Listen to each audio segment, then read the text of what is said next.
spend the last session of your day with me. I'm so excited to be here. I see some familiar faces, but some new ones as well. So let's dive into empowering patients, vascular access management at home. Full disclosure, I'm the co-founder of MightyWell, and we create innovative products for patients and support them with digital learning and online content. And we have an angel partnership with Ava that's helped to support the content that you'll see here presented in this presentation. Learning objectives. First, I want to help you to understand the mindset of patients, their family members, and caregivers who are going home with long-term vascular access. Secondly, I want you to understand the challenges that patients face when transitioning into the home. We know that so many more patients are leading this way in this care, and I think it's really important that we understand the difficulties as well. My biggest mission here today is that you all walk away with tools to help patients discover digital learning and product categories to help patients in continuing to improve their outcomes at home. Next, we'll talk about common challenges faced during the COVID-19 pandemic. For the immunocompromised community, the pandemic is still very much real and tangible. And lastly, I'll communicate key areas of information that patients need to feel confident when transitioning into the home care setting. Before we begin, can I see a show of hands who's helping patients in the home setting? Okay, so good amount of you. Are the rest of you in hospitals or in clinics? Okay, so a good majority of you. So this information should really help you make your job a little bit easier. So for those of you who don't know me, I'm a consumer entrepreneur and patient advocate. My mission here today is to empower clinicians and industry professionals to help patients have a more positive experience when managing vascular access management at home. Presented here today is all information I wish I knew when I was first discharged. My vision is, together with Ava and all of your help, we create a world where patients are an active and empowering part of their vascular access home care journey. A little bit more about me. I graduated from Babson College with a degree in technology, entrepreneurship, and design, and I have a scholarship for women's entrepreneurial leadership. The community I founded helps over 600,000 patients who are chronically ill, and many of them are living with long-term vascular access or other medical devices. And lastly, through the partnership with Ava, I co-authored the Ultimate Guide to PICS. Some of that content we'll present here today, and this is a tangible take-home tool that you can share with all of your patients. So I'll quickly tell you about my journey for those of you who haven't met me before. I've been living on and off with vascular access for 10 years. Doesn't look like it, right? So I had 3 PICS initially. I was diagnosed with chronic Lyme disease that turned into secondary CIDP, so it affected the nerves in my legs. I had a variety of IV antibiotic therapies. I needed IV fluids for dysautonomia, and I was on IVIG for 4 years. See some wows in the crowd. It was rough, it was rough. So actually, through the amazing network here at Ava and the relationships that I fostered, they helped me to advocate that a port was actually best for my lifestyle. And I am so proud that I've maintained this line for 4 years, and I've actually never had any type of infection. And I really credit that to the information I've learned through the Ava organization. I got my port out in January because I was feeling well enough, so I celebrated that milestone this year. A few times a month, I still go into the infusion center where I'll receive a peripheral line. I actually had 2 peripherals this week, so I could feel healthy and strong to be here today for all of you. And I had amazing news just last week. My urologist declared that my CIDP was fully in remission. I'm healthy and feeling confident. Thank you. I just tell you it was hard work and lots of time at the home care, in the infusion center, in and out of the hospital over the years. But it's not just about me. During my 10 years of vascular access, I've met hundreds of thousands of patients, and there's common themes that I want to share with all of you today. Here are some photos of community members that they've shared in with us. You may have just seen Swapna, who was on the main stage just the other day. So let's talk about some of the reported diagnoses. I've shared with you what I've been through, but we're also seeing a lot of patients with Crohn's disease, dysautonomia, people who have gotten sepsis, not just once, but multiple times, and they're getting lines. And we see also a lot of pregnant women who are needing lines for the entirety of their pregnancy for fluids. Care teams often include family members, home infusion pharmacies, home care nurses and clinic nurses, as well as specialty pharmacies and the home infusion companies. Together, this makes up an entire comprehensive care team. Types of infusions. We are seeing so many more patients doing IVIG at home. I don't know how many of you help patients with that medication. It's a very difficult infusion, and we're seeing patients in our community on this drug for years. Many of them are also on IV antibiotics from time to time, or they're receiving IV fluids, and some, like Swapna, are even needing HPN. As I shared with my journey, it's actually super common what we're seeing, that patients who are chronically ill are having so many different types of devices. I shared that with my story, Swapna shared that as well. Typically, we'll see patients start with a peripheral line when they first become sick. Things escalate and maybe a PIC or a midline will be placed. And then if we can help, we've advocated for so many patients, and I'll share a story later of a patient then getting ports. We've seen it all. We've heard the good, the bad, the ugly. But what I will say is that vascular access really is a lifeline for these patients. So Mighty Well supports a robust patient community that primarily lives online, and we surveyed a subset of those patients, which I'll share that data with you all today.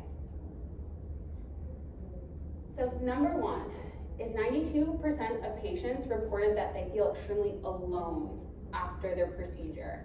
This is for a variety of reasons, and speaking from personal experience, is often because this is such a new world. I had no idea what vascular access was before I was told that I would need my first PIC. Secondly, 95% said patients are stressed over medical device management. By a show of hands, would you say that's pretty common within your facility and in your care practice? Yeah, that's pretty overwhelming majority. 95% also said that they question their identity when living with a medical device. I went through this, and the community we foster shares this as well. Honestly, it's because now they are visibly chronically ill or disabled. A lot of times patients can really hide it. They can, physically wear masks, emotionally wear masks. But I know for me, when I first went back to college with my first PIC, that's for the first time that people kind of stopped and was like, oh, something's going on with you. 79% report that there's stigma over their medical device, and this piggybacks off the idea that they're going back into their day-to-day life, and quite often people are kind of freaked out, especially when it's something like a port that is just so in your face. I know for me, I chose to wear a lot of long sleeves when I first had PICs, but once I had a port and it was summertime, that's really hard to hide, and I could visibly see on people's faces how they reacted to me really changed, and that affected my mental health. And lastly, this is something I find extremely promising, is that 74% of patients are sharing their stories. They're doing this for a few reasons. First, they want to become advocates. I truly believe patients want to be empowered, they want to be independent, but they're also looking for community. And I think that's why we're seeing so many patients going online, creating social media accounts of their journey throughout the entire process. This is something that really helped me, and we're seeing more and more patients every day creating social media accounts to share their journeys to help make others' experiences just a little more understandable. So transitioning into home care, there's definitely challenges that come with the freedom of this option. Here are some of the most common questions regarding vascular access. They center around four main themes. First, medical device specific management questions. I'm sure you all prep the patient before they go home, but in all reality, patients are in a state where maybe they're on a medication or a drug where they might not fully be present. They could have extreme anxiety, maybe they're elderly or they're a child. It's a very overwhelming time for our community. So much comes up around device placement. Patients have no idea what to expect. Maybe we're handed a flyer, we do some Googling, but until you go through this yourself, you're kind of left in the dark. Device care is a huge one. I know you feel these questions every day, and we'll get into this a little bit more, some tools that can help to support all of you. And finally, daily living with vascular access. We field questions every day about how do you travel? How do you go to the beach or the pool? How do you care for a dog at home or maybe a small child? All of these questions come our way, and through our partnership with AVA, we've helped to validate this information for our community. So here's a typical question that I got sent through social media. For those of you in the back, it reads, would it be weird to ask Emily questions? I don't know anyone with a port, and Google is scary. This is a daily thing, and that's why we want to partner with AVA, to just be able to send the information. Here, it's validated by the experts. So here's a little bit more data from the survey that we conducted. You can see, first and foremost, patients are turning to Google. They are not often finding information that's credible, so we want to help demystify that and create something that's validated by the community here. Other quick stats to point out is that only 50% of patients self-reported that they're calling healthcare providers. I really hope this number can be increased because you all are the experts, but from my experience in speaking with our community, quite often patients are overwhelmed, and sometimes they feel almost like they'll be judged if they ask kind of like a small stupid question. So they'd rather just go to Google, they'd go to YouTube, they'll talk to their social media friends. Not advocating that that's the solution, but that is the reality of what's happening. So let's discover some digital learning tools that can help to support all of you for the transition into the home. Unfortunately, patients rarely go to the manufacturer's website to learn about a device. We're finding that they're most often calling the home infusion company, or if they have a great relationship with their home care nurse, they'll send a quick text or a call. I was so fortunate to have amazing home care nurses where I felt comfortable picking up the phone at 10 o'clock on Friday when blood was going back up the line. They calmed me down. It's a really great relationship, but I know not everyone has that type of access that I do. So our solution, through our partnership with AVA, is we recently co-published the first guide in a series, which is called Ultimate Guide to PICS. It's a digital learning series that you can all easily share by just sharing a link or accessing the videos. So we're first highlighting tips and tools for patients living with PICS, and we hope to expand to all other types of devices that patients could transition into. So let's take a look at the first episode. We're intentionally creating short snippets that are easily digestible, they're patient speak, so that they can keep understanding and learning for themselves. We don't want to overwhelm them. So we're doing easy to understand medical terminology.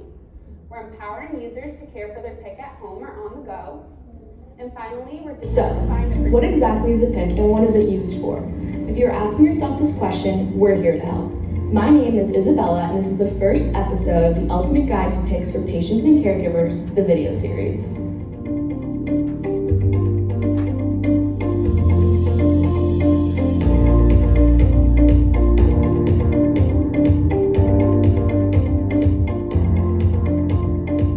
A PIC is a peripherally inserted central catheter, or PIC for short. Sometimes patients call it a PIC line. PICs are thin, flexible tubes that provide consistent IV access for different types of treatments.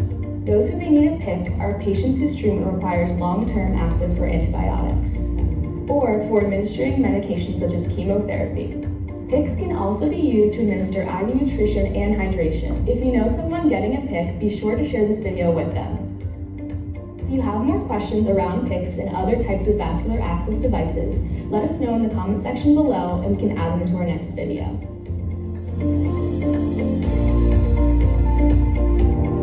So this is available on AVA's website, on Mighty Well's website, and YouTube. We really want to meet patients where they're at. We intentionally, as I said, created these 1-minute videos. There'll be a total of 9 in the first series, and we just launched the 3rd while we're here at AVA. So we're hoping, And this is a tool for all of you as AVA members. You know, you can't field every single question that may come up. So by being able to just send them to the AVA website, the tab that has all of this content, all the videos, or if it's easier, just on YouTube, it's here. We're helping you guys, we're doing the job for you. Another huge question that we field are additional products that can help to support the patient. We tend to find that there's a whole series of products that are not available in a clinical setting that are really invaluable when a patient is going home with vascular access. So here are the product categories. First is a waterproof shower protector. We're hearing this both for PICCs, midlines, and ports. In my case as well, sometimes I would have a peripheral for 2 days of IVIG back to back if I didn't want to use my port. But primarily we're seeing this for ports and PICCs. Dressing options for sensitive skin. Quite often what comes in the kit is not the best option for chronically ill patients. I myself maintained a line for 18 months and I had contact dermatitis, probably like month 3. So I just couldn't use the standard products, and patients really need your help to learn about alternatives. Comfortable catheter securement devices. Unfortunately, and there'll be a picture in a minute, we're still seeing a lot of patients going home with sutures and stitches, and this is even like breaking through the dressings, which is causing a whole slew of other problems. So I know you're here, you know better, but we are still seeing that within our community. Skin protectants is huge for the reason I just mentioned. Adhesive remover for after the dressing change. Disinfecting caps for needleless connectors. This is a friend of ours, a community member who has sutures. And lastly, secondary catheter securement devices, otherwise known as PICC sleeves. So let's talk about some of the positives for the patients who are empowered, like myself, or who wish to be, who really need your help. Some of the benefits of home care, which we covered in episode 1 of this season of AVA's podcast. We invited one of our brand ambassadors, Emma, who actually Dr. Shears here in the back helped to get her a port after she was tied to going to the infusion center every single day. We'll dive more into her story. So benefits of home care, as you all know, is control over the infusion schedule. So many chronically ill patients are empowered enough to start their own IVs.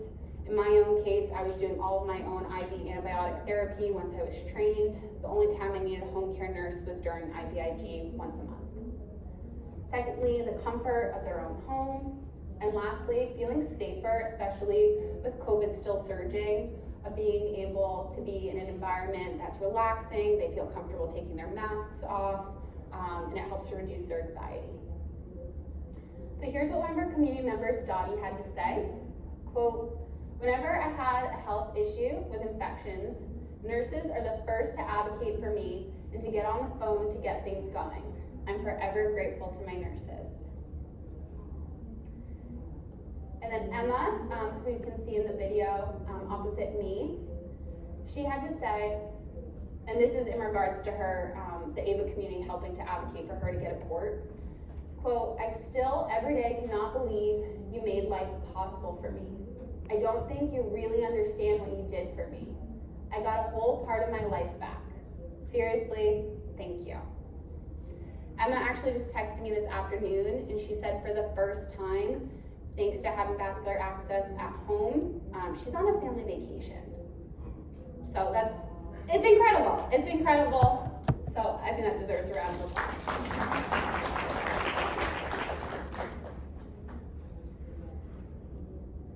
As we dive a little bit deeper, some other positives that patients are reporting to us is with a lot of the loosening mask restrictions, they're just feeling a lot safer being in their home care setting because so many members in our community are immunocompromised.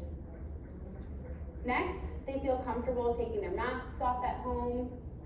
This is a huge one that I experienced myself, is there's less time, money, and energy spent on transportation. This is especially crucial for patient populations living in rural settings. I loved that my medication and supplies were delivered right to my door. That was such a perk, and that I could organize it in a way that made sense for me. So if I needed a flush really quickly, I could say, third drawer in my medical closet, and my family member knew right where to go. And finally, the ability to relax in the comfort of their own home, cozy blankets, pets, your favorite food, maybe Netflix is on. We get so many members of the community answering this question for us, and one that I want to highlight is from Jamie. She said, I prefer being in bed and not feeling well and the option to have a visitor. I can't overstate the importance of having a loved one or family member or friend coming to sit with us during infusions. With all the hospital restrictions, that just wasn't possible. And for me, having my friends come over and sit with me during a 6-hour infusion would really just help to take my mind off the difficult things I was feeling within my body. Looking to some of the challenges. First, it can be difficult to schedule because of the nursing shortage. I'm sure you're all facing that every day. We're especially seeing that reported by the more rural patients who need constant infusions. I experienced this myself, difficulty accessing necessary medical supplies. There was about a year where it was extremely challenging for me to get alcohol wipes, to get enough gloves. I had to fight for gloves. I know you were all using them in the hospital, but I needed them too. Reduced support in event of an emergency. A quick anecdote from my own experience with a PIC at home. I was getting a dressing changed. It was accidentally dislodged. Friday, long weekend in the summer, I was home alone with my home care nurse, and she basically was like, you gotta go to the hospital. So that's a huge challenge we're seeing time and time again when any situation like that happens. There can also be limited access to certain medications. So while I did probably about 90% of my infusions on my own, there are certain drugs and infusions that were not able to be done in the home, and I still have an outpatient infusion center, which leads me to my next point, that when you're in the home, just not all supplies is possible. One of the infusions that I'm on regularly is called IV ozone. It's a gas that they inject into the blood, and there's a special machine that's just not possible to have in a home care setting. So at one point I was going into a facility every week to receive that therapy. And lastly, this is my adorable dog, Orion, with my home care nurse. I love him, but he is so hard to manage at home during a 6-hour infusion. Quite often, I'd have to send him out of the house, coordinate that care, and we're seeing other community members report having to coordinate additional child care during this time. And I want to express gratitude as we get to the end of my presentation for all of you. We know this has been a crazy few years since we were all last together, but you improve more lives than you know. I mean, here's a quote from Tina, one of our community members. She said, quote, "My care team is wonderful, but I would share that you are all valuable and needed. Sometimes only true sympathy and gentle care I receive is from my caring team. You matter, and I appreciate your knowledge and your kindness." So I want to give a round of applause to all of you. In just a minute, we'll be taking comments, questions, concerns, but I want to leave you with some personal photos of my own experience. The first photo is me about 6 years ago with Dee Dee, one of my home care nurses, and just having her come, I actually looked forward to it because we built such an amazing relationship that she helped to advocate for additional products or therapies that would really help to improve my care. And lastly, this is the dog I did like to have at home during my infusion. This is Olive, my emotional support dog. And as you can see, she is guarding my IVIG, she is guarding my infusion pump. And what she's trained to do is, as the infusion is getting low or if my blood pressure is kind of wavering, she would jump off the bed, go in the other room, and get my home care nurse. So that's my #1 favorite part of receiving infusions at home. As we come to the end of the presentation time, I want to thank you all so much for the impact that you've made in my life. This organization has given me so much freedom back into my life, and I'd love to open it up for any questions. Thank you.